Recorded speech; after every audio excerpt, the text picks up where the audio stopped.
Voilà. Alors, bonjour, nous sommes au deuxième mois de l'année.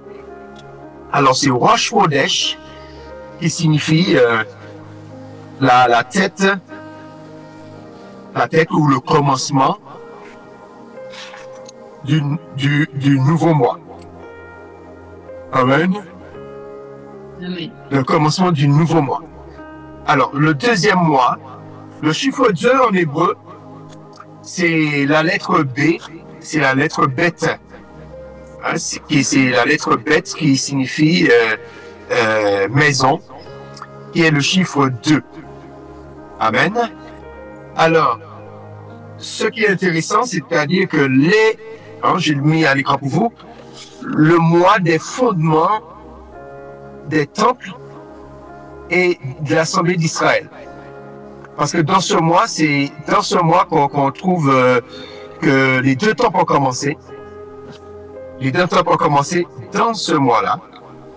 Et c'est un mois qu'on voit beaucoup que même l'Assemblée d'Israël, lorsqu'il fallait que Jéthro aille visiter Moïse pour lui dire qu'il se fatigue ainsi, il faut s'organiser, il peut pas accepter, il peut pas recevoir tout le peuple toute la journée, mais qu'il faut qu'il nomme des responsables de groupes. C'est dans ce mois-là, hein, les différents groupes, des groupes de 10, des groupes de 100, voilà. Et ça, c'est lors de la première année.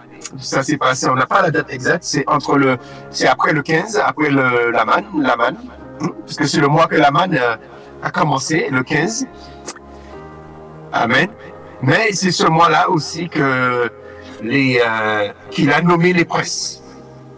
Alors, aujourd'hui, le premier Chodesh, le premier du deuxième mois, alors il y a un événement il y a plusieurs événements, mais c'est là que Moïse, il a nommé les 12 princes, mais aussi c'est le premier tour que les Israélites, lorsqu'ils sont entrés la première année à Canaan, c'est là qu'ils ont fait le premier tour de la ville de Héo. Héo, c'est Jéricho, et qui vient de Héha, qui veut dire, c'est ce mot qu'on a traduit par la lune. Et eux, ils ont fait le tour de la muraille, le tour de la ville de Rio. Amen. Alors je disais Rio, ça vient de Héha, qu'on a traduit par la lune. Et j'ai lancé une pétition pour demander dans les langues, dans les dialectes en Afrique, comment on dit la lune et comment on traduit le mois. Et la plupart des dialectes, la lune et le mois, c'est le même mot. Là, j'ai demandé à un frère de m'envoyer, alors je ne sais pas si je l'ai là, c'est un dialecte camerounais. Il m'a envoyé, alors c'est un dialecte du Cameroun. Je vois où qui m'a mis ça. Un dialecte du Cameroun. Voir si j'ai envoyé la réponse. Alors, au Cameroun, c'est la même chose. Oui, c'est la lune et c'est le mois. Et dommage, le prophète n'est pas là. Hein? Tu vois, en bas, c'est oui, c'est la lune et c'est le mois. Et qui veut dire que la plupart des dialectes, la lune et le mois, c'est la même chose. Le prophète serait là, chez lui, c'est pareil. Qui veut dire que la lune, ça vient de... Le mot lune, chez les Européens, ça vient de Luna. C'est un dieu.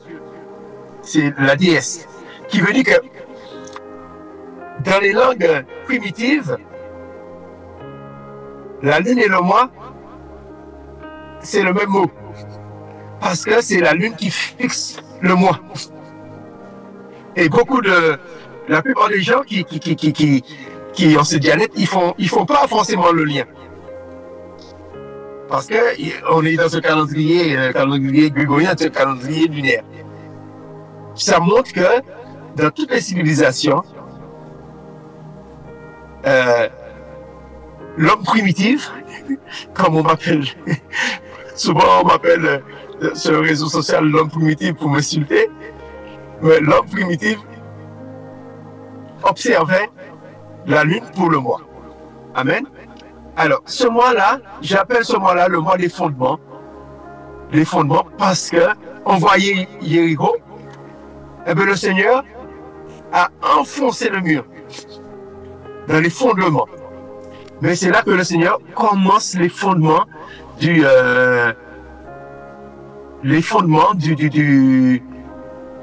temple. Alors, on peut voir cela. Alors, tu vas lire pour nous parce que j'ai pas la possibilité de lire. Alors, avant de vous parler ça, je vous parle déjà de la signification du mois. Alors, le Zif, le mois de Zif, alors il y a 4 mois qui ont des noms. Il y a le premier mois, Aviv, ou Aviv, qui veut dire printemps, et qui veut dire épi, parce que c'est au moment que tout commence à fleurir. Et le deuxième mois, et le mois Zif, qui veut dire éclat. Éclat. Alors, lorsqu'ils ont été à Babylone, le nom a changé. Hein? Le nom a changé, on verra ça tout à l'heure. Alors, le mois de Zif, alors ce mois est représenté, comme on peut voir, attendez, je vous montre ça. Le mois de Zif, éclat. Alors, aujourd'hui, en babylonien, ils appellent ce mois Yehiha, qui veut dire lumière. Et Zif veut dire éclat, qui veut dire que en babylonien et en babylonien et en hébreu, on voit que les mois portent pratiquement le même nom. Par exemple, Nissan veut dire commencement en babylonien. Alors, ce mois est représenté par le deuxième apôtre. Le deuxième apôtre qui est Jacob. Jacob, c'est le frère de Jean. Et le nom de l'apôtre, c'est Yehuda, le fils de Jacob. Alors, on a ces deux noms-là, ils sont portés par ce Dieu-là, Yehuda, qui est le 4e fils de Léa, et comme apôtre, Jacob, qui veut dire talonné. Alors, ce que je voudrais expliquer, que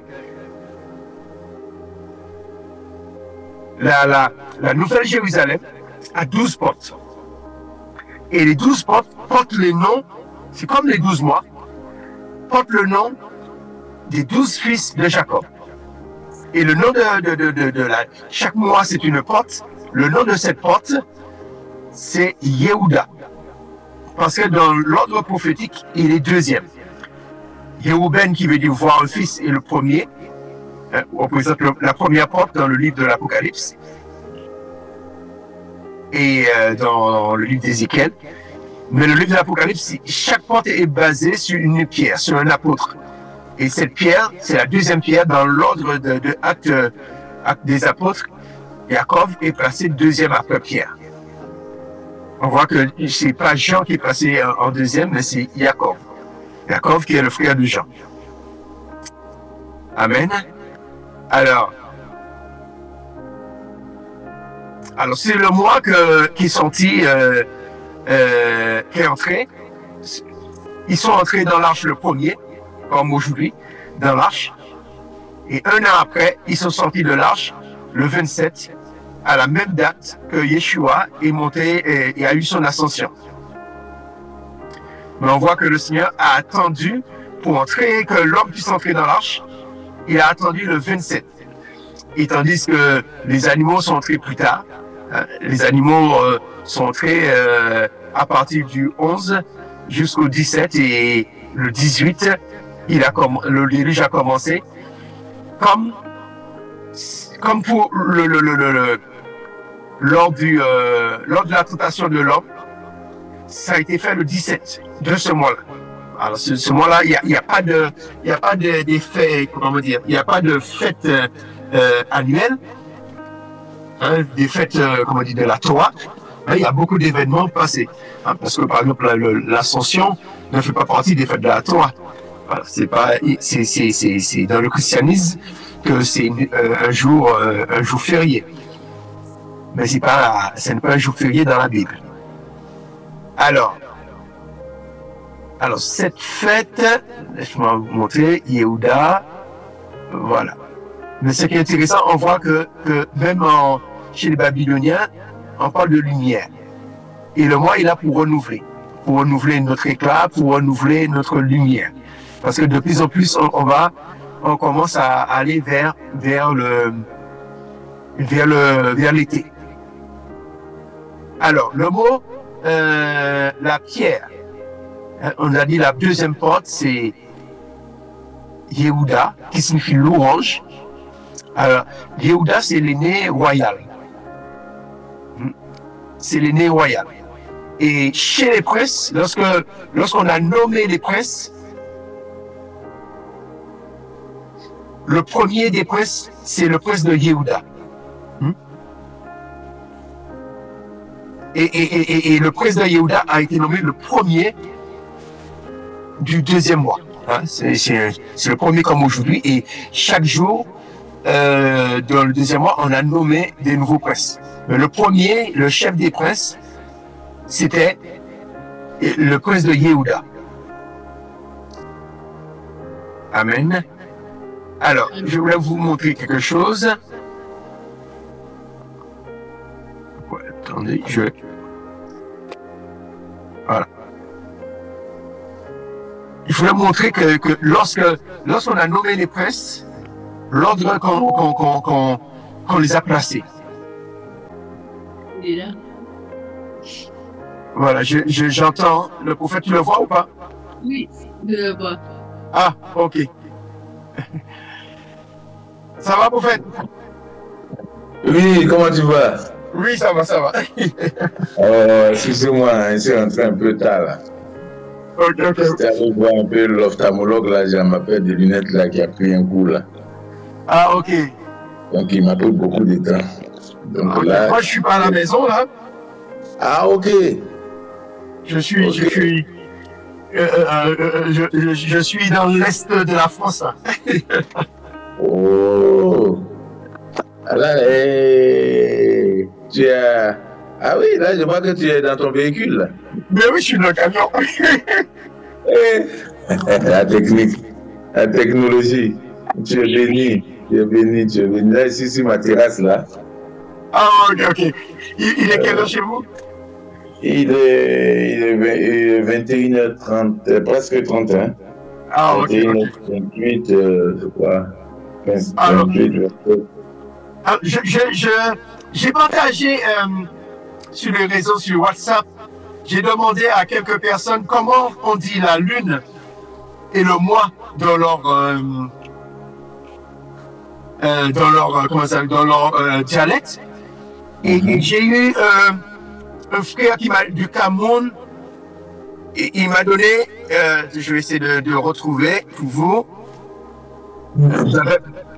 Lui, il m'a donné, attends, je recherche le mot qu'il m'a donné, oui,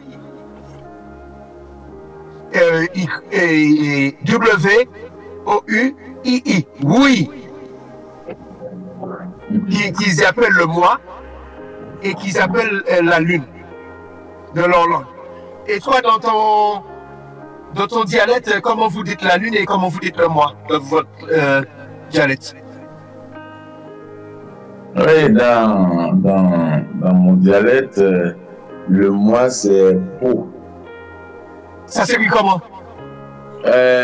Po c'est P-O. P-O. P-O et la lune? La lune aussi, c'est la même chose, hein? Voilà. La lune, c'est la même chose, oui. La lune aussi, on dit pour. Ça montre que nos ancêtres, dans toutes les langues, même en latin, le mois et la lune, c'est le même mot. C'est ça. Qui veut dire que le mot lune, ça vient de luna. C'est-à-dire que les Européens, les Grecs et les Romains, ils ont appelé ça le nom de Dieu.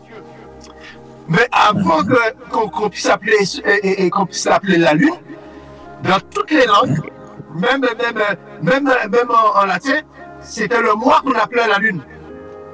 C'est ça. Qui veut dire que le mois est lunaire. Qui veut dire que c'est la lune qui marque le nombre de jours du mois. C'est ça. Et ce n'est pas que dans la Bible. Qui montre que même dans ton ethnie, même dans ta langue, le mois et la lune, c'est le même mot. Vous, c'est Paul, l'autre, c'est Wouyi. Et la lune et le mois, pareil. Il faut se dire, mais comment est-ce possible? Et les gens vous disent, si vous suivez un calendrier et le mois lunaire, on va vous dire que vous êtes un idolâtre. Mais l'idolâtrie, c'est que on a changé le nom, on l'a donné au satellite, parce que la Lune, c'est un satellite qui tourne autour de la Terre pour marquer les mois, pour marquer les dates. Toutes les dates dans la Bible, c'est en fonction des phases de la Lune. Amen. Et par contre, il y a une question que je voudrais te poser.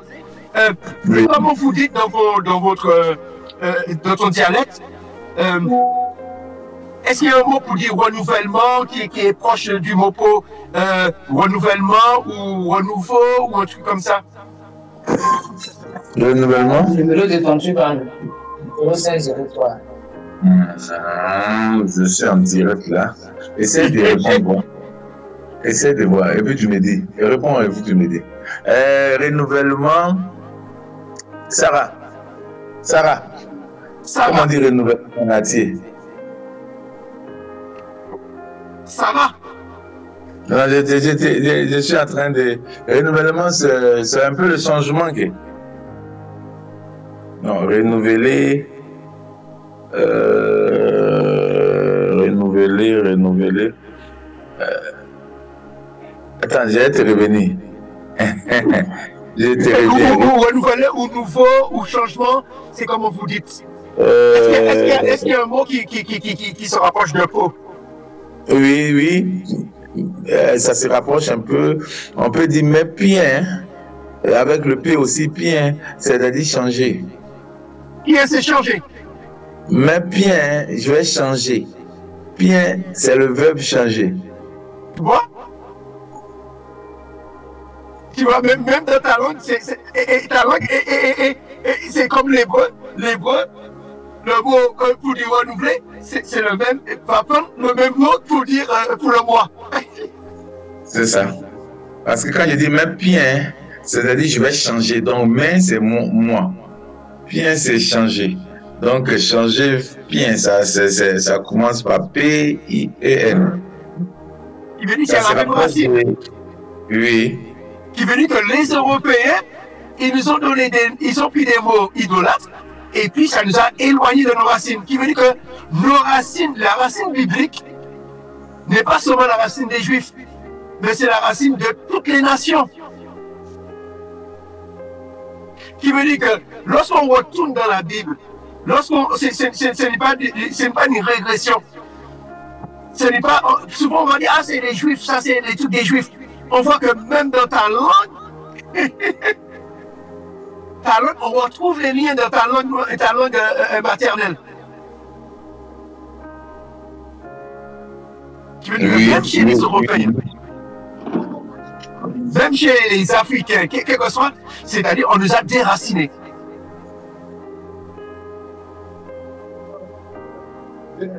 Et toi, tu n'avais jamais fait le lien entre le mot pot et le mot... Non, jamais. Jamais, jamais j'ai fait ces liens-là. Jamais. Et là, est-ce que tu vois le lien? Qui veut dire que la Oui, il y a un lien. Il y a un lien entre la lune, le mois et puis changer. Ils ont utilisé, voilà, donc ils ont interprété en même temps quand le mois, ils savent que chez nous, dans la tradition, le mois c'est la lune qui détermine le mois, donc ils ont donné les deux mois, les deux noms au mois et à la lune. Et puis changer, il y a un changement, donc c'est bien, le mois c'est pour, la lune c'est pour. Ça montre que c'est pas que dans la Bible, ce n'est pas que les Hébreux. Oui. Souvent, on va vous dire, ah, vous voulez judaïser. Mais chez nos ancêtres, c'était comme ça. Et quel que soit le dialecte. J'ai dit, il fallait que je te pose la question. Parce que pour la lune et le mois, je savais. Mais je ne savais pas, et pour le mot changement ou renouvellement, c'était pareil. C'est ça. Et Gandalina, tu en penses quoi? Qu'est-ce que j'en pense? C'est bien. Comment tu vas?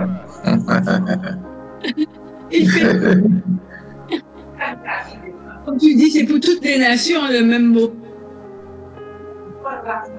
Qui veut dire que toutes les nations, ils avaient le même calendrier au départ. Toutes les nations, ils avaient le même calendrier. Toutes les nations comptaient le mois pareil. Les mois avaient le même nombre de jours. Ouais. Ce sont les Romains avec Jules César, avec tout. Et il y a eu les Égyptiens après. Qui veut dire que l'homme s'est déconnecté de l'original. Mais Dieu, il marque toujours le temps pareil. À chaque coucher de soleil, on change de jour. Et ça fait toujours 24 heures. À chaque mois, la lune recommence un nouveau cycle. Et quand on parle on traduit les nouvelles lunes, alors on a traduit une nouvelle lune, mais les nouvelles lunes, c'est quand la lune elle est toute noire.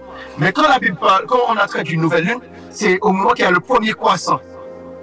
Ça veut dire qu'aujourd'hui là, eh ben, dans le ciel, si le ciel est clair, on va voir que la lune fait son premier croissant. Ça veut dire que la porte commence à s'ouvrir. Parce que chaque mois, c'est une porte.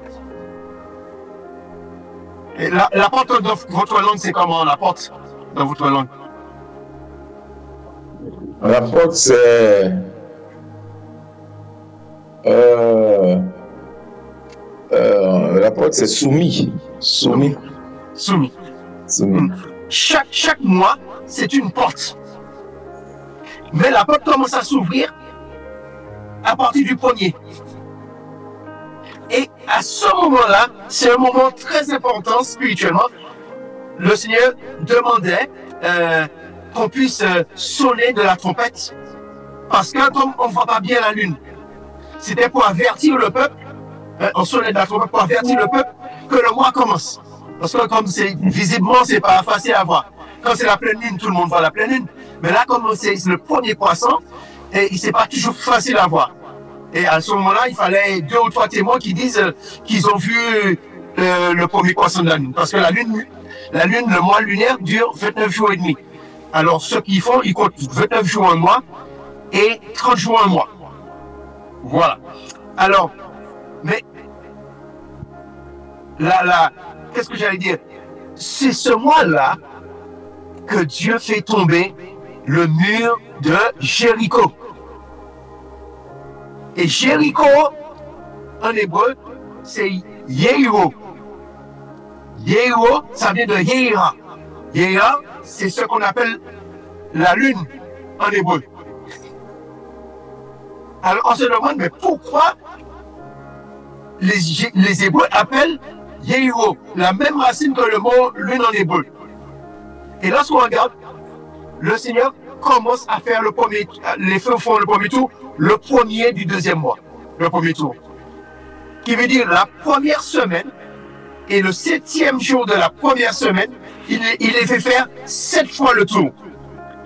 Parce que la lune, c'est quoi? La lune, c'est un satellite. Amen. Un satellite, ça veut dire qu'il tourne autour de la Terre. Et pour que le mur puisse tomber, qu'est-ce que le Seigneur a fait? Le Seigneur les a fait faire le tour de la ville comme un satellite. Le Seigneur les a fait faire le tour de la terre comme Yehiya. Yehiya, c'est la lune en hébreu. Et le 7e tour, ils ont crié. Et le cri qu'ils ont fait, c'est un cri de trompette. La Théouva, un cri de trompette. Et le mur s'est enfoncé. Le mur s'est enfoncé. Qui veut dire que, on dit, ah, peut-être qu'il s'était exactement de la lune. C'est pourquoi on l'a appelé Yého. Mais ça peut être aussi, ils ont nommé le nom de cette ville. Parce qu'avant, ça ne portait pas ce nom-là. C'est parce que c'est les Hébreux qui l'ont donné, parce qu'avant, il y avait un nom cananéen. On ne donne pas le nom cananéen.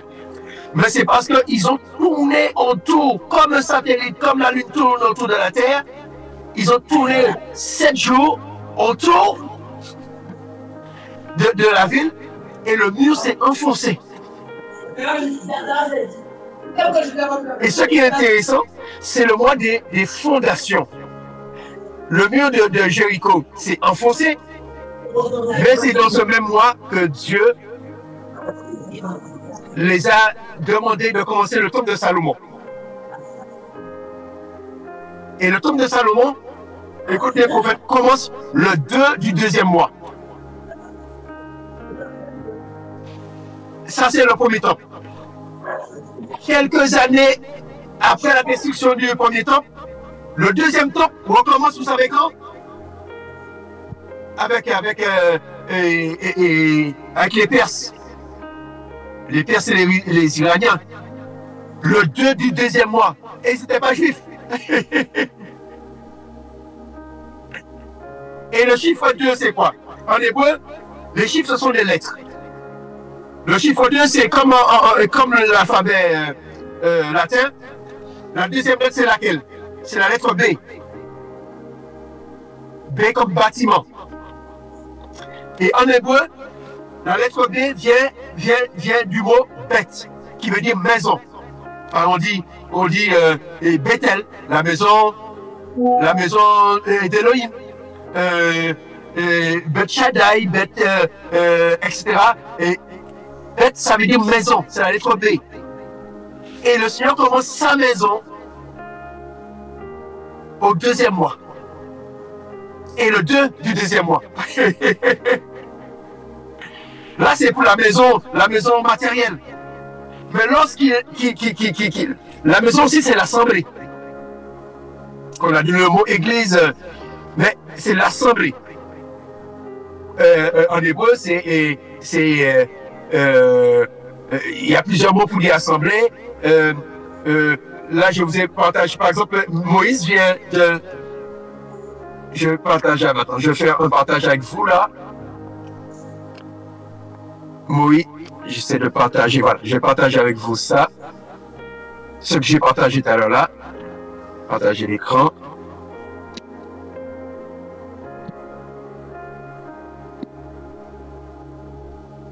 Moïse, voilà. Voilà. Moïse, on le voit autour là. Il y a les 12, il y a Moïse, Aaron, devant, le côté est, Kohath. Vous voyez Kohath marqué? Oui. Voilà. Alors Kohath, c'est l'un des fils de Lévi. Il y a Kohath, il y a Gerson, il y a Merari. Merari, ça veut dire mère. Gerson, je crois, ça veut dire étranger. Kohath, c'est ce mot qui veut dire assemblée en hébreu. Et Moïse et Aaron descendent, ce sont des fils de Kohath. Alors, tout ça, ce sont des fils de Lévi. Hein. Lévi a eu 3 fils. Et parmi les 3 fils de Lévi, Moïse vient de Kohath. Moïse, je crois, j'étais la 4e génération après Lévi. Hein. Et c'est dans ce mois, je reviens, j'arrête le partage. C'est bon? Attends, je ne vois pas. Voilà. Je reviens vers vous. Voilà. Je disais, Moïse Moïse est descendant, on peut dire, de son arrière-grand-père s'appelait Assemblée. Et c'est dans ce mois-là qu'il a constitué les assemblées. Lorsque Jéthro est venu voir Moïse, pour dire à Moïse de ne pas... il se fatigue en recevant les gens comme ça. La manne a commencé à tomber le 15 du deuxième mois. Et après que la manne puisse commencer, avant le premier du troisième mois, que Dieu puisse parler à Moïse pour lui dire qu'il va lui donner les 10 commandements, c'est dans cette période que Jéthro est venu. Après le chapitre, vers le chapitre, je crois, 18, avant le chapitre 20. Le chapitre 20 commence, on est, 19 commence le troisième mois. Qui veut dire entre le chapitre 15 et 19, on est dans le deuxième mois. Qui veut dire que c'est dans le deuxième mois que Moïse, il nomme les groupes de 10, les groupes de 100, etc. Qui veut dire qu'il constitue spirituellement les fondements de l'Assemblée. Et dans le livre de Nombre, la deuxième année, parce que Jéthro est resté avec Moïse pendant 1 an, avant que le tabernacle puisse être déplacé, toujours le 15. Le 15 de la première année, c'est la manne qui tombe. Le 15 de la deuxième année, c'est le premier... Non, le 21 de la deuxième année, c'est le tabernacle. Le tabernacle, c'est le 21 de la deuxième année. Et avant que le tabernacle se déplace, à ce moment-là, Jéthro se sépare avec Moïse. Mais avant cela, avant que Jéthro se sépare, Moïse met en place les chefs des princes. Mais il le fait quand? Le premier du deuxième mois, il nomme le premier chef. C'est Yehuda. Et il va jusqu'au 12e. Chaque jour, il a placé un prince pour placer les fondements. On voit qu'on est dans le mois des fondements. Le mois des fondations. Non seulement le top commence à cette période-là, mais Moïse, c'est ce mois-là que Dieu choisit pour qu'il puisse nommer des gens pour fonder l'Assemblée. Alors, tu en penses quoi de cela, entre le parallèle entre les deux prophètes? L'Assemblée et le top, les fondements commencent dans ce deuxième mois-là. Le micro est coupé, prophète. Ok. Donc, le deuxième mois, c'est là que les fondements, Moïse pose les fondements. Il nomme 12 princes, c'est pas ça? Oui, il nomme 12 princes dans le livre de Nombre. Nombre premier, à partir du nombre premier. Il nomme les princes et après il nomme les responsables chez les Lévites. 12, c'est le nombre de mois pour l'année. C'est le nombre de mois pour l'année. C'est ça. Qui veut dire qu'il y a le même nombre de mois. Qui veut dire que l'année, c'est comme si c'est Dieu, ce sont les fondements. Les 12 mois, ce sont les fondements. Et les apôtres, le Seigneur les nomme par 12. Et il dit dans le livre de l'Apocalypse, ce sont les pierres, ce sont les fondements. C'est ça. C'est marqué les noms des 12 tribus d'Israël. Oui. Mais sous les pierres, c'est le nom des 12 apôtres. Ce sont les fondements. On ne peut pas dissocier Israël et les fondements de l'Église. C'est ça. Il n'y a pas Israël d'un côté et l'Église de l'autre côté. C'est la même maison. C'est ça.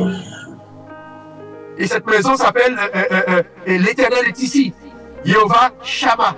L'Éternel est ici. Et c'est cette maison qui va descendre du ciel. Il veut dire que le calendrier, en fait, c'est une image de la maison de Dieu spirituellement.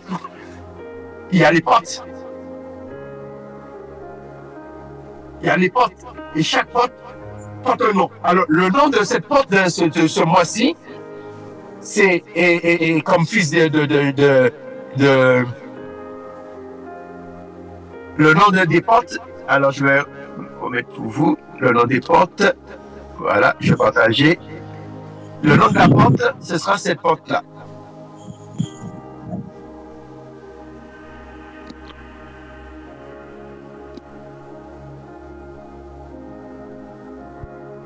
Alors.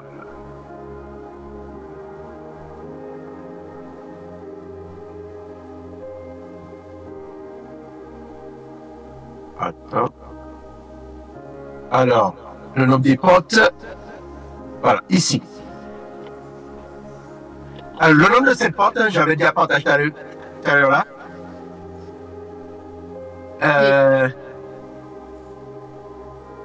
Alors, on a le mois de Zif. Alors, Zif qui veut dire éclat. On a vu même Yeha en babylonien, c'est veut dire lumière. Et le nom de... Alors, Réhouben, attends, je crois que j'ai pas mis le... Ici, je vois pas, normalement c'est... Attends, je vais... Parce que il me semble que je le vois pas là, ici, dans cette image-là. Je le vois ici, là. Voilà, sur cette image, je le vois. Alors, le nom de la porte est ici. Ça, c'est Pierre. Ouais, la porte, c'est Yehuda. Yehuda qui signifie louange. Et le nom de la pierre, c'est Yaakov, qui veut dire supplanter. Yaakov, c'est le deuxième. Hein? Yaakov, c'est le deuxième qui a supplanté Ésaü.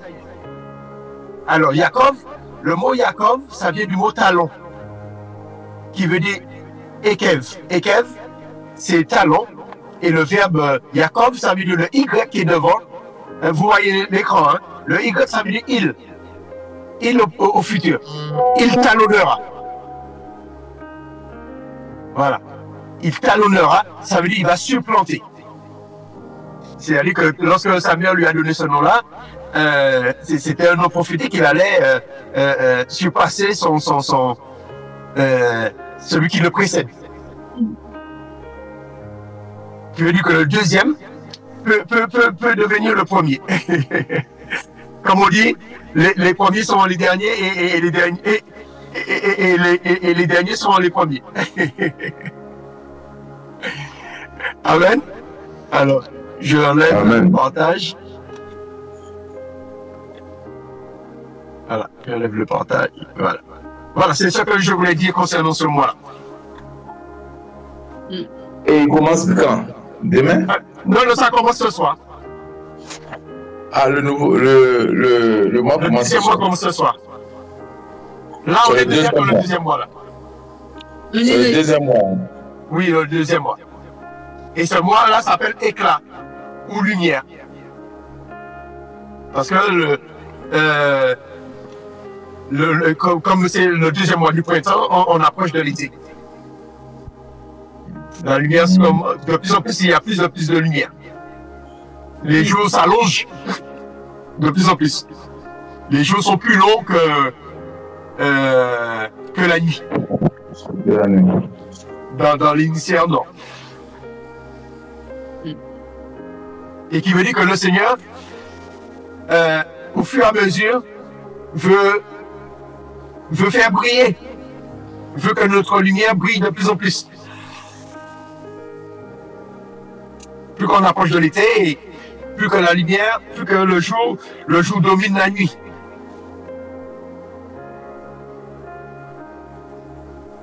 Voilà. Mais ce qu'il faut retenir surtout, c'est qu'on est dans un mois de fondement.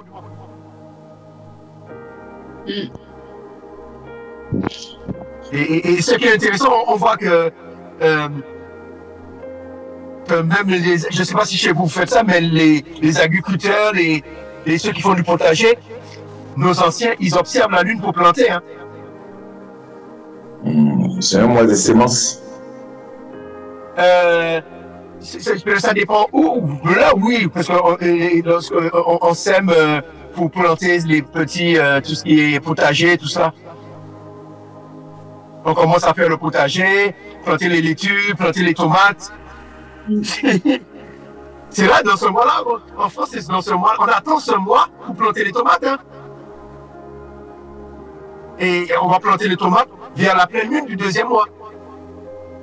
Au moment que la manne est tombée, pour la première fois. Et pourtant, les Français ne suivent pas la Bible. Hein. Mais vous allez voir, vers le 10 mai, ils attendent. Parce que, juste pour qu'ils puissent pas avoir de coups de froid, tout ça. Ils attendent la même période que la manne est tombée la première fois pour commencer à planter les tomates. Les gens préparent la terre, là. Mais ils attendent la pleine lune du deuxième mois. La pleine lune du deuxième printemps. Et ils sont pas chrétiens, ils sont pas juifs. Mais les Français font ça parce que les anciens font comme ça depuis des siècles. Et ils ne savent pas que c'est ce jour-là que la manne est tombée pour la première fois.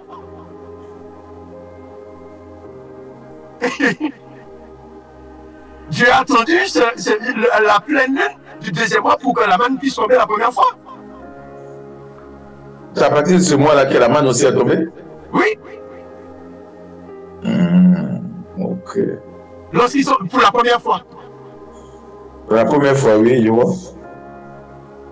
Parce que la manne n'est pas tombée le premier mois qu'ils sont partis. Hein.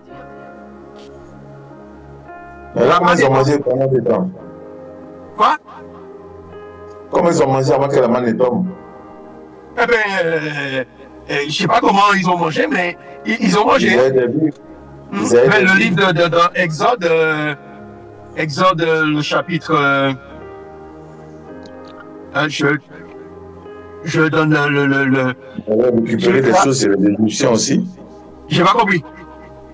Ils avaient pris des biens chez les Égyptiens aussi. Voilà, ils avaient pris les biens chez les Égyptiens. Alors, c'est Exode 16. Exode 16, qui nous explique... Daniel, tu peux lire Exode 16, verset 1er? Je prends ma Bible. Oui, prends ta Bible, parce qu'on ne peut pas...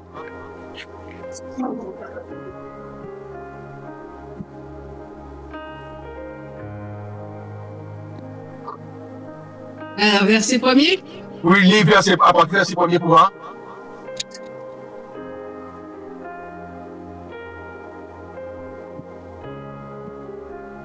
Alors, toute la communauté des Israélites quitta Élim, et le 15e jour du second mois qui suivit leur sortie d'Égypte, les Israélites arrivèrent au désert de Sin, qui s'étend entre Élim et le Sinaï.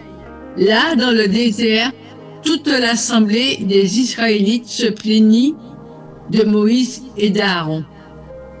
Ils leur dirent: Ah, pourquoi l'Éternel ne nous a-t-il pas fait mourir en Égypte, où nous étions installés devant des marmites pleines de viande et où nous mangions du pain à satiété, tandis qu'à présent, vous nous avez fait venir dans ce désert pour y faire mourir de faim toute cette multitude. Alors l'Éternel dit à Moïse: Regarde, je vais faire pleuvoir du ciel sous vous du pain. Le peuple sortit et en ramassera chaque jour la ration nécessaire. Je le mettrai à l'épreuve de sorte, et je verrai s'il se conforme ou non à mes instructions. Le 6e jour, il y en aura 2 fois plus que les autres jours à ramasser et à apprêter.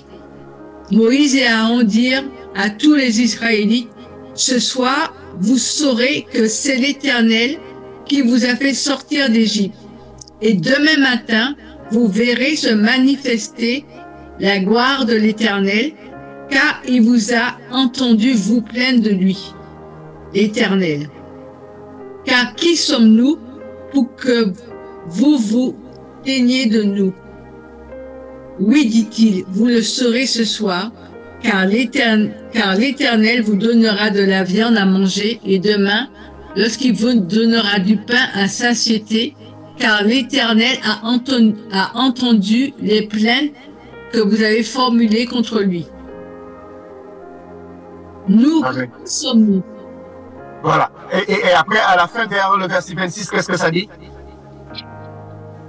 Alors. Pendant 6 jours, vous en ramasserez, mais le 7e jour, le jour du Shabbat, il n'y en aura pas. Ok. Mais c'était juste pour voir au moment, pour donner la signification du mot man. La signification? Ouais, est-ce que le passage qui dit, ils ont dit qu'est-ce que c'est? Les Israélites donnèrent à cette nourriture le nom de man, qui veut dire qu'est-ce que c'est? Voilà, c'est-à-dire que lorsqu'ils ont vu ça, alors man signifie qu'est-ce que c'est? En fait, c'est une question. Quand ils ont vu ça et quand ils ont vu la nourriture, c'était une manière de mépriser. Je dis qu'est-ce que c'est ça? Et du coup, ils ont donné le nom du produit. Qu'est-ce que c'est? Qu'est-ce que c'est? Parce que pour eux, voilà. Alors du coup, ils ont souffert pendant parce qu'ils sont partis le 15 et là ils étaient le 15 du deuxième mois. Ils sont partis le 15 du premier mois et là pendant un mois, pendant la première semaine, ils ont mangé des pains qui n'étaient pas levés et après. Je sais pas, ils avaient de la farine, ils ont fait du pain, mais ça montre que c'était très difficile pour eux. C'était très difficile pour eux pour se nourrir. Et c'est à partir de cela que le Seigneur a commencé à les nourrir jusqu'à ce qu'ils puissent entrer la veille de la Pâque en Canaan. Le premier repas qu'ils ont mangé après la manne, lorsqu'ils sont entrés en Canaan, ça a été le repas de la Pâque. Puisque ça s'est arrêté le 14 et le soir c'était la première Pâque à Canaan. Ils ont mangé les pains sans levain avec l'agneau, avec tout cela. Mais entre-temps, il y a une année, ils ont méprisé la manne.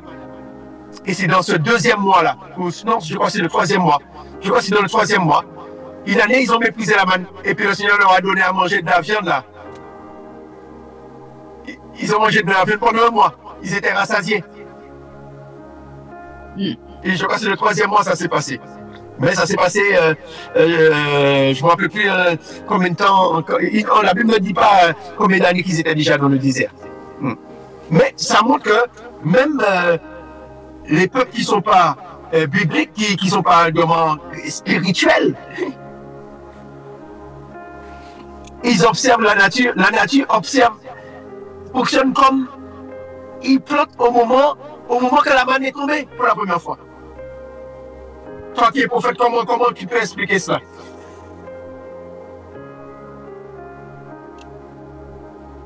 Même des gens qui ne sont pas forcément croyants, et ils observent la nature, mais en même temps, la nature observe Dieu. La nature aussi nous enseigne les choses de Dieu. Hein? Amen. Oui. La nature nous enseigne les choses de Dieu. De par la nature, on peut recevoir un message de la part de Dieu parce que notre Dieu est un Dieu des temps, des circonstances, des saisons. C'est lui qui a créé la nature. Oui, c'est lui qui a créé. Hein? Et la nature lui obéit. Oui. Tandis que nous, le Seigneur met notre volonté en action. Hein? Il est même dit que l'esprit du prophète est soumis au prophète. Mais la nature est soumise à Dieu. Elle est soumise à Dieu. C'est ça. Elle n'a pas son mot à dire. Elle n'a pas son choix. Elle ne peut pas dire aujourd'hui je pousse, aujourd'hui je ne pousse pas. Elle dit pas, là, cette année, j'ai pas envie de faire de fleurs. Toi, tu peux dire, bon, je suis fatigué, je ne vais pas me connecter aujourd'hui. Je ne vais pas aller à l'église aujourd'hui. L'esprit du prophète est soumis au prophète. C'est ça. Mais la nature, elle obéit automatiquement. Et c'est pourquoi le Seigneur disait d'observer, le premier mois s'appelle Aviv, qui veut dire printemps, mais ça veut dire aussi épi. Et bien lorsque le premier mois arrive, les épis, les fleurs commencent.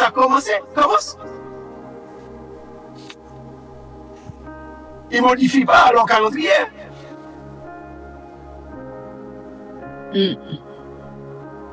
Amen. Voilà. On va prier dans ce sens-là. Okay. Et là, il est quelle heure chez vous maintenant? Il est minuit. C'est pas vrai. Ouais. C'est l'heure d'aller. Ouais, parce que Lynn doit aller au travail. Non, c'est plus moi qui vais aller au travail. Elle commence demain après-midi. Et moi, je commence à 5 h tout à l'heure. Eh bien, il faut. Wow. Donc, on va prier là, dans le sens que, pour que Dieu puisse, parce qu'on a dit c'est le mois des fondements, mais aussi c'est le mois que la lumière commence à briller de plus en plus. Et c'est le mois que la manne est tombée pour la première fois. Et c'est le mois que les fondements de la ville de Jéricho ont été enfoncés. Et c'est le mois que le Seigneur a fait démarrer les fondements du temple. Et c'est le mois que Moïse a constitué ses équipes. Du temps de Jéthro, de la première année, mais aussi pour placer, pour le tabernacle, pour savoir les princes, pour savoir quand ils voient la lumière se lever, pour pouvoir déplacer le tabernacle, qui démarre en premier. Enfin, il les a placés de façon pour que Yehuda commence. Après qu'il a fini son camp, c'est l'autre camp. Hein, ça a commencé par l'ouest, le sud, non, l'est, le sud, le camp qui est à l'ouest, et ça finissait par le camp du nord. Qui veut dire qu'ils n'avaient pas besoin que Moïse leur dise maintenant c'est toi qui commence. Non, Moïse a établi les choses, et puis chacun est à son poste, et chacun savait que dès qu'il voit la nuée, que c'est son rôle, et chaque personne sait que lui, il s'occupe de démonter l'arche, il porte l'arche, celui-ci démonte, parce qu'il fallait démonter. Telle personne démonte telle partie, voilà, chacun avait son poste. Tout a été établi. Le chef n'a pas besoin d'être derrière tout le monde pour dire à tout le monde qu'est-ce qu'il doit faire. Celui-ci, il sait que lui, c'est son micro, c'est ceci, c'est cela, etc., etc. On n'est pas obligé d'être derrière les gens tout le temps. Si les choses sont bien établies dès le départ. Amen. Voilà. On prie. Ok. On va prier, faites ça. Vas-y, on te laisse prier, prophète. Ok. Vraiment, on continue d'apprendre encore, de comprendre beaucoup de mystères cachés qui ont existé, mais qui ont été donc oubliés, qui sont en train d'être mis à jour pour que nous puissions comprendre ce qui était hier, pour mieux appréhender le présent. Ça, c'est important. Je vais prier et puis je veux commencer par... c'est dans ce mois-là que la manne a commencé. La manne qui venait répondre à un besoin, à un souci de nourriture, à un souci qu'avait le peuple de Dieu qui est sorti fraîchement d'Égypte. La manne qui symbolisait la provision divine et qui signifiait qu'est-ce que c'est ça? Je veux prier pour que le mois qui commence, ce mois nouveau, que Dieu, qui connaît nos cœurs, qui connaît nos besoins, qui connaît nos manquements, qui nous a fait sortir aussi d'Égypte, c'est-à-dire il nous a fait sortir, oui, de là où on était captif, de là où on était prisonnier, de là où on n'avait pas, on était sous la pression du malin, sous la pression des entités qui dominaient nos vies. Il nous a fait sortir. Nous avons dit oui à son appel. Nous avons dit oui à ce qu'il a décidé. Et nous sommes sortis. Mais aujourd'hui, dans la marche que nous avons avec lui, nous avons aussi des besoins. Amen. Des besoins. Et nous voulons, pendant que ce mois commence, de la même manière qu'il nous surprenne avec une provision divine. Je prie que ce mois, il y ait une provision divine, une provision surnaturelle, une provision qui viennent du Dieu que nous avons accepté de suivre. Une provision financière. Là où nos mains étaient limitées, là où on ne pouvait plus recevoir, que la main de Dieu lève et que la main de Dieu soit en action pour nous. Comment est-ce que la manne descendait? Cela ne relevait plus des Hébreux, mais c'était une affaire de Dieu. Amen. Que nos provisions maintenant soient une affaire de Dieu. Que ce mois, nous expérimentons le Dieu de la manne, le Dieu des miracles, le Dieu des provisions surnaturelles. Que ce soit des provisions matérielles, que ce soit des provisions financières, spirituelles, que Dieu pourvoie et qu'il nous supprime. Que nous puissions dire, qu'est-ce que c'est ça? Amen. Alléluia. Que ce mois soit un mois de surprise. Amen. Que ce mois soit un mois d'étonnement. Que ce mois-là, de ce que nous attendions de Dieu depuis lors, qu'il nous visite, qu'il fasse descendre de son trône, de son ciel. Oui, la bénédiction que nous attendions pendant des années. Amen. Ainsi, je le prophétise. Et que nous nous étonnions de ce que nos comptes bancaires ont augmenté. Nous nous étonnions de ce que notre salaire a augmenté. Nous nous étonnions de ce que il y ait une augmentation, une bénédiction. Là où on avait forcé hier, là où on était obligé de fournir plusieurs efforts. Et maintenant, l'effort change de camp. Que ce soit dans la main de Dieu, que Dieu lui-même travaille pour nous, que Dieu travaille à nous nourrir, à nous bénir. Ainsi, j'ai déclaré que cela soit ainsi au nom de Jésus. La deuxième chose, ça a été aussi, tu nous l'as dit, le mois des fondations. Le mois des fondations. Et tu as parlé des 12 fondements. Oui, il faut qu'une maison ne tient que par ses fondements. Une maison n'est solide que parce qu'elle a des fondements. Je prie que ce soit un mois que les fondements anciens qui ne nous ont pas donné de la joie, qui ne nous ont pas donné la paix, s'il y avait des fondements qui étaient dans nos vies et qui combattaient notre destinée, que ces fondements soient enfouis, renversés comme les murs de Jéricho. Alléluia. Que ces fondements-là disparaissent. Que la dit pour le mur de Jéricho, que ces fondements-là soient avalés, que ces fondements-là soient démolis, que ces fondements, oui, les fondements d'échec, oui, les fondements de pauvreté, oui, les fondements de manquement, oui, les fondements anciens soient détruits au nom du Seigneur. Et que maintenant même, l'Éternel bâtisse de nouveaux fondements. Amen. Que les 12 mois qui vont avoir lieu, qu'il y ait pour chaque mois, comme tu l'as dit, il a établi des princes, il a établi, oui, des hommes qui étaient établis en dignité, que Dieu établisse, oui, notre bénédiction pour chaque mois. Dieu établisse dans chaque mois notre règne. Que Dieu établisse notre bénédiction. Je prophétise que les fondements qui vont conditionner notre vie, les fondements qui vont favoriser notre vie, les fondements qui vont faciliter notre vie sur terre soient établis en ce mois. Seigneur, établis 12 fondements. Le fondement de la bénédiction financière, quelle soit la première.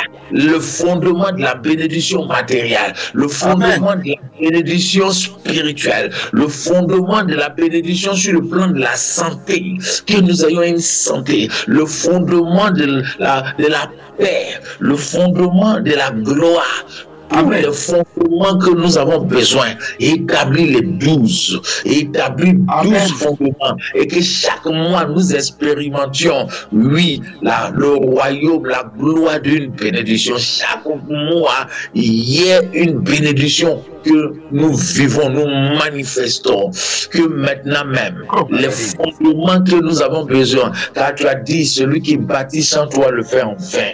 Amen. Celui qui travaille sans toi le fait en vain. Amen. Sois le bâtisseur, sois le rocher, sois le fondement. Seigneur, que notre vie ne soit pas ébranlée, que nos bénédictions ne soient pas ébranlées. Le vent va souffler, les tapettes arriveront, mais que ce mois-là, les fondations qui résistent au vent, les fondations qui résistent aux échecs, les fondations qui résistent aux jeux des ténèbres, les fondations qui résistent au malin, que ces fondations soient établies. Une fondation dans nos foyers, un foyer solide, que jamais que son époux. Amen.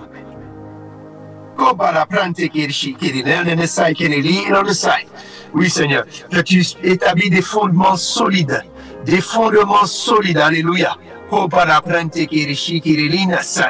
Seigneur, nous te prions aussi parce que c'est le mois de la lumière, le mois des éclats. Que la lumière puisse briller, que la lumière puisse briller.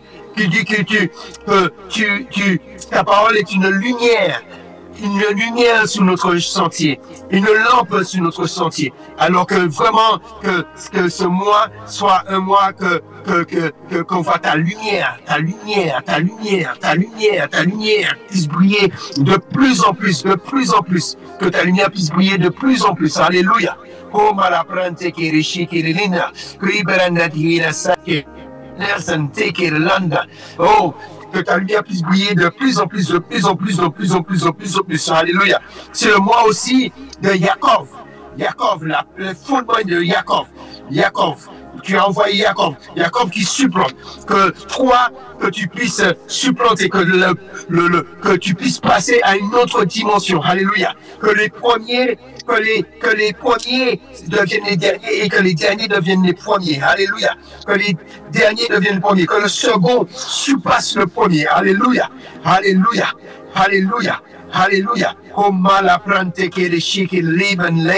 C'est le mois de Yehuda.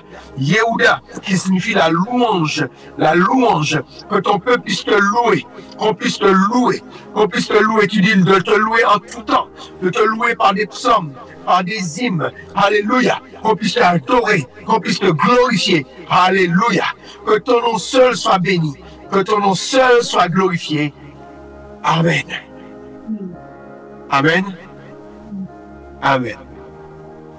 Alors, pour couper l'enregistrement,